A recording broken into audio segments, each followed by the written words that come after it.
The last video that we did was based on Planck's hypothesis, and of course his idea was light was little tiny energy bundles, and it was quantized. So that's what we're looking at last week. So let's do a little practice of that, and then we will look at a couple other things involved with this type of thing. So let's just start super simple.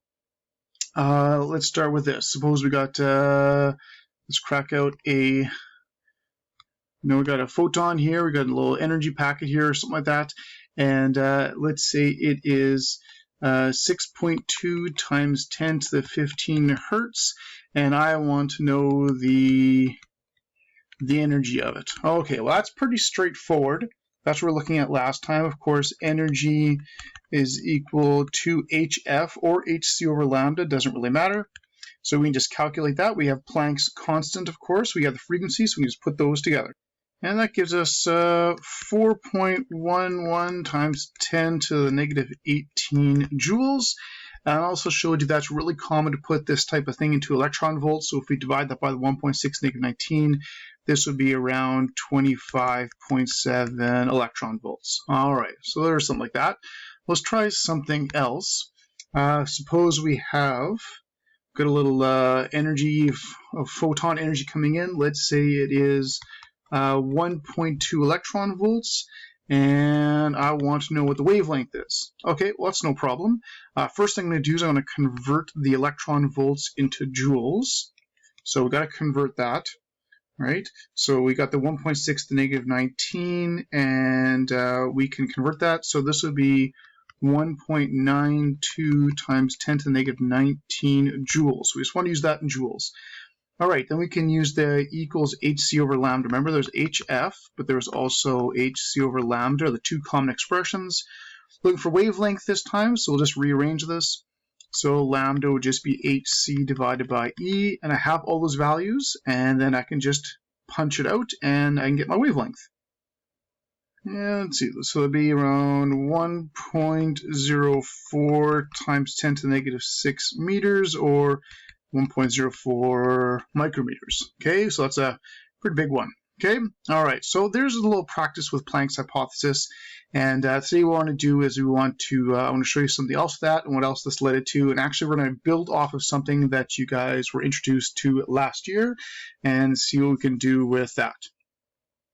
Okay, so this is the exact same sheet that you guys looked at in grade 11. We're just going to use it for a little bit of review, and then we're going to build on this with some of the stuff you guys have been looking at. So first of all, the particle model of light, it was developed by Newton. You guys looked at that.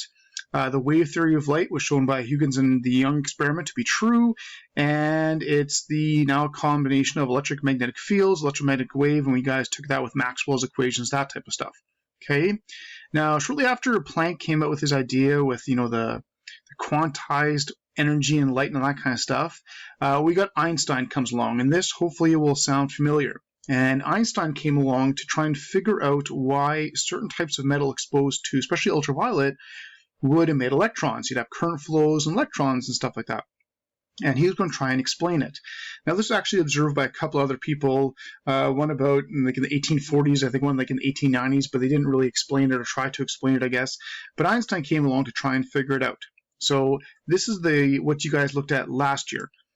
So according to the wave theory, it says that energy builds up in the metal until the electron should jump off, and if you have a low energy use, you just have to wait longer or make it brighter by increasing the intensity, but both of these ideas failed.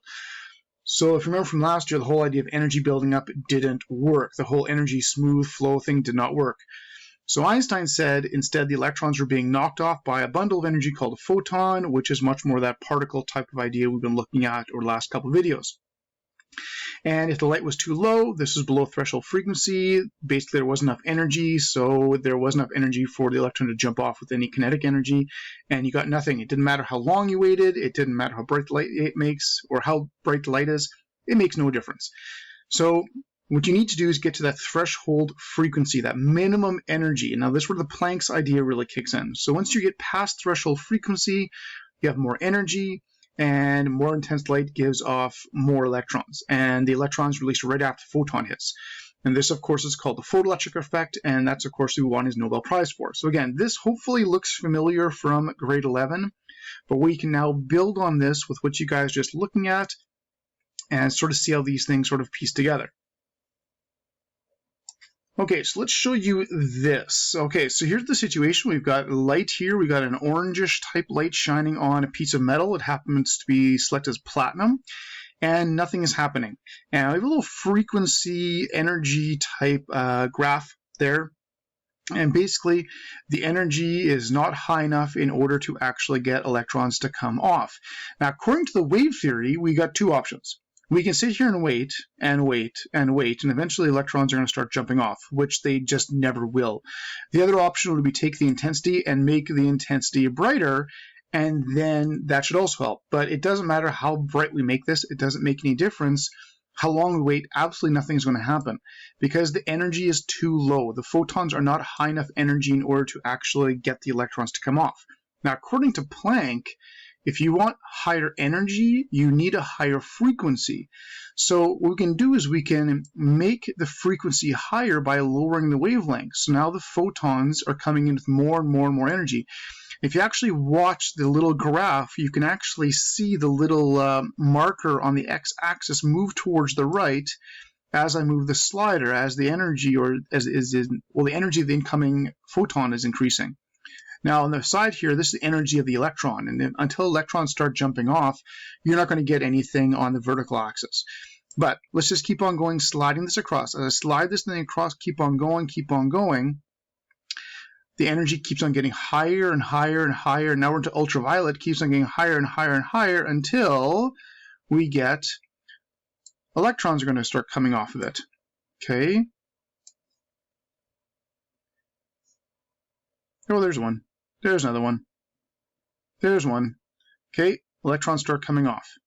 Okay. Now we can actually get this to show a lot more electrons. There's a little better. Okay. So there we go. So now we have the electrons coming off. And if you see, as I move the slider on the graph, the greater the frequency, the lower the wavelength, the more kinetic energy, the faster the actual electrons become. So if we sort of back this up a little bit, if we back it up to where the graph is on the x-axis right there, right where it's just perfectly on the x-axis, right there, that's sort of like the boundary point. So right there, that is the frequency where absolutely nothing is going to happen. So that'd be like threshold frequency. Not enough energy is being supplied for the electron to jump off. But once I get past that threshold frequency, that's when the electrons can start coming off. And if I increase the energy, they go faster and faster and faster with more kinetic energy. Now, different materials have different threshold frequencies. I can change this to, let's say, copper. So here's copper. And got nothing, nothing, nothing. So we increase the frequency by lowering the wavelength, and we can get something to happen with copper. So there's copper over there. So now copper is releasing some electrons. Okay, so still ultraviolet, same as platinum. Okay, we could try changing it to zinc. If we change it to zinc, do the same type of thing. Again, we got to go in ultraviolet, and it's not quite as far as the other ones, but once again, run the ultraviolet for zinc as well, and the electrons are coming off. Okay, so this is the general idea of what we're talking about. You have to have minimum energy coming in for electrons to start jumping off of the material. Okay, so let's see if we can sort of lay this out a little bit. So what we're looking at is the photoelectric effect, of course, by Einstein. Okay, so good old Einstein. And here's the basic idea. So here we've got a piece of metal. I'm going to draw a nice little, well, let's clean that up a little bit. We're going to get a piece of metal here. And we're going to bring in a low energy photon, something like this. So here comes a photon, low energy. And you get nothing. Nothing actually happens. Okay, so low energy, nothing is going to happen. So let's bring in a higher energy type photon. Okay, so let's say we got a medium energy photon coming in. And this one's got enough. And here we have an electron actually jumps off the metal. Okay, great. So then what happens if we bring in a nice high energy one? And if we bring in a high energy one, we get an electron comes off, obviously, but it's going to come off, and you're going to get a faster electron. And it happens right away. According to the wave theory, you just have to wait and all a bunch of stuff. None of that stuff worked, okay? None of that stuff worked out. It's all about instant electrons if you have minimum energy, okay? So you have to have that minimum energy to go in.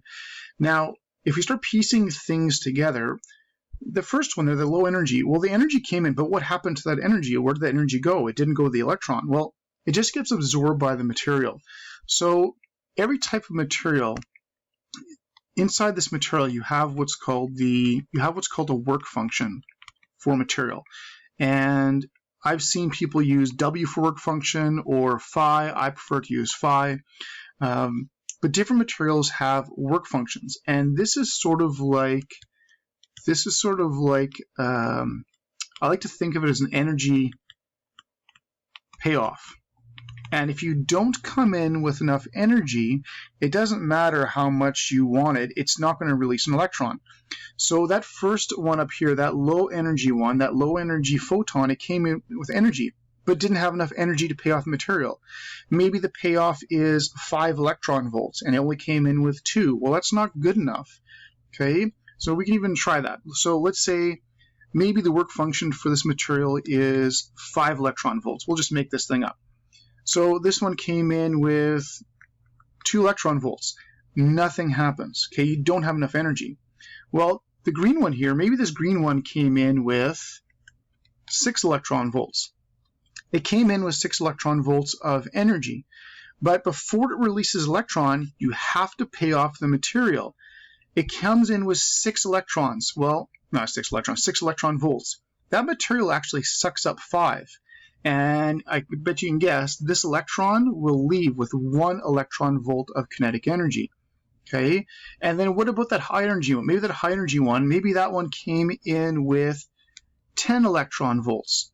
Well, if that one came in with 10 electron volts, the material would suck up 5, and the electron would be left with the leftover 5. And that's basically it. It's all about conserving energy, and that's the whole idea behind the photoelectric effect. It's all about the conservation of energy. That's how all this stuff works.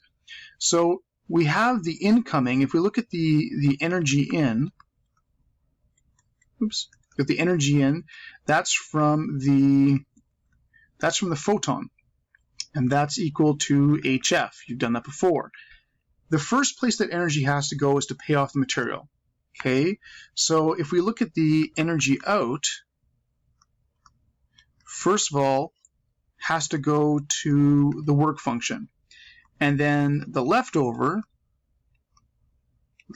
go to the electron as kinetic energy. And that's the basic idea behind the electron or the photoelectric effect. So if we sort of piece this together, we've got our incoming energy, which is the HF.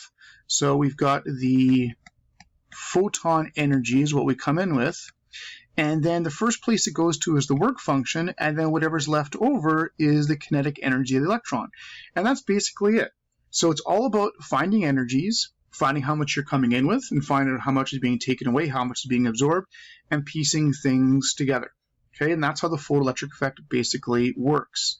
Okay, so if you would go back to that simulation, if we took the energy of the light that was coming in, if an electron is coming out, we could use the energy of the electron coming out as well as the work function to figure out how much energy the light came in with first place, or any combination of that. So that's the basic idea behind the photoelectric. It's all about the conservation of energy. Find energies, add them, subtract them, and find out what you're actually missing. So it's actually a really, really, really simple idea.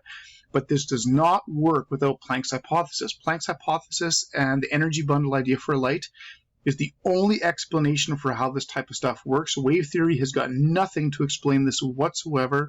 It's all about Planck's hypothesis. So lucky it came around the same time that Einstein was going to figure this out. And it's a great application of Planck's hypothesis. And of course, you guys use this for solar power calculators and solar power chargers and solar power, lots of different stuff. All about using solar energy to get the electrons to jump around and produce electricity. Okay, so the next video we'll do some practice of this and I'll sort of show you how this works.